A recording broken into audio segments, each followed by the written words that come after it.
దాదాపు మనకి సంవత్సరం 6 months అబౌవ్ ఉంది మన గవర్నమెంట్ ఫామ్ అయ్యి. నేను ఛార్జ్ తీసుకున్నప్పుడు ఏ శాఖ అనేది తీసుకోవాలనుకున్నప్పుడు పల్లె నిజంగా మన దేశానికి వెన్నెముక. అందుకని అలాంటి పంచాయతీ రాజ్ని నేను ఒక ఆన్ పర్పస్ ఆప్ట్ చేసుకున్నాను.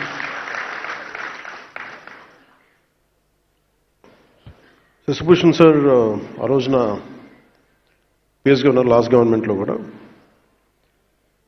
కొన్ని మార్పులు చేర్పులు ఉంటాయి అని అనుకున్నప్పుడు నేను ప్రత్యేకించి శశిభూషణ్ గారిని కోరుకోవడం జరిగింది. మీరు ఉండాలి దీంట్లో, మీ అనుభవం కావాలి, మళ్ళీ మీరు ఇంకా నేను కొంత మీ గైడెన్స్ కావాలన్నా కానీ మనస్ఫూర్తిగా నేను వారిని కోరటం జరిగింది.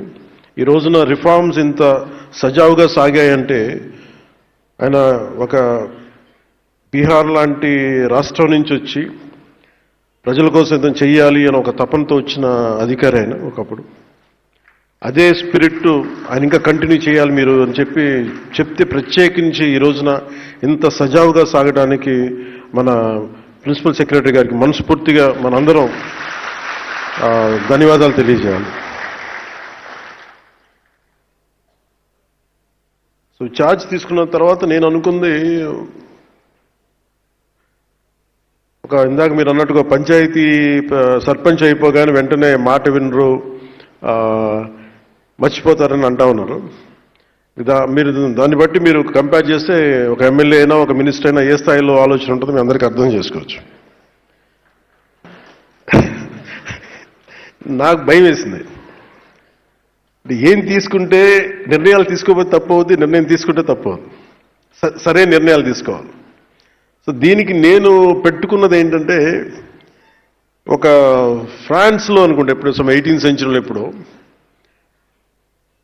చాలామంది ఒక అంటే వ్యాపారస్తులు అందరూ కూర్చొని ఏం చేయాలి, వ్యాపారాలు ఎలా చేయాలి, ఎక్స్పోర్ట్ ఇంపోర్ట్ మీద మాట్లాడుకుంటూ ఉంటే ఆ స్థానికంగా ఉన్న అప్పటి ఫ్రెంచ్ ప్రభుత్వంతో ప్రతినిధి మన ఇండస్ట్రియల్ మినిస్టర్ కూడా వచ్చి నేను మీకు ఏం చేయాలి మీకు అన్నాడు. అని అడిగితే వాళ్ళు లాసఫే అనే ఒక పదం వాడారు. దాని అర్థం ఏంటంటే నువ్వేం చేయొద్దు, మమ్మల్ని చెడగొట్టుకుని ఉండే చాలు, నీ పని అసలు మా పని మేము చేసుకుని మమ్మల్ని చెడగొట్టుకుని ఉండే చాలు. సో నేను ఈరోజు చేసింది, నేనేదో మంత్రిగా ప్రమాణ స్వీకారం చేసి డిప్యూటీ మా సీఎం ప్రమాణ స్వీకారం చేసి నేను నా సొంత తెలివితేటలు నేనేం వాళ్ళ చాలా బలమైన నిబద్ధతతో కూడిన అధికారులు ఉన్నారు. చాలా అసలు రిఫార్మ్స్ కావాలి అని చెప్పి ఆకాంక్షించే వెంకటకృష్ణ గారు లాంటి అధికారులు ఉన్నారు. దీనిని ఆయన అనుభవంతో గైడెన్స్ చేసే ప్రిన్సిపల్ సెక్రటరీ గారు ఉన్నారు, శశిభూషణ్ గారు. దీనిని ప్రాక్టికల్గా కేరళ నుంచి వచ్చి అక్కడ మన పంచాయతీరాజ్ వ్యవస్థ ఎంత బలంగా వీళ్ళు అనుకున్నదో మనకు తెలుసు. ఆ అనుభవం ఇక్కడ మన కృష్ణతేజ గారి ద్వారా, కమిషనర్ గారి ద్వారా రావడం. సో నేను జనరల్గా ఏం చెప్తారంటే నేను వచ్చినప్పుడు గతంలో ఎలా ఉండేదని అడిగాను, చాలా రివ్యూస్ చేశాను. చేస్తే వాళ్ళు ఏం చెప్పేవాళ్ళు అంటే ప్రతిసారి మైక్ చిన్న బ్లాక్ మైక్ ఉండిపోయింది.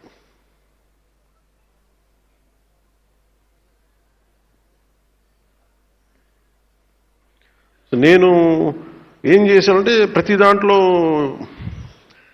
ట్రాన్స్పరెన్సీ లేదండి.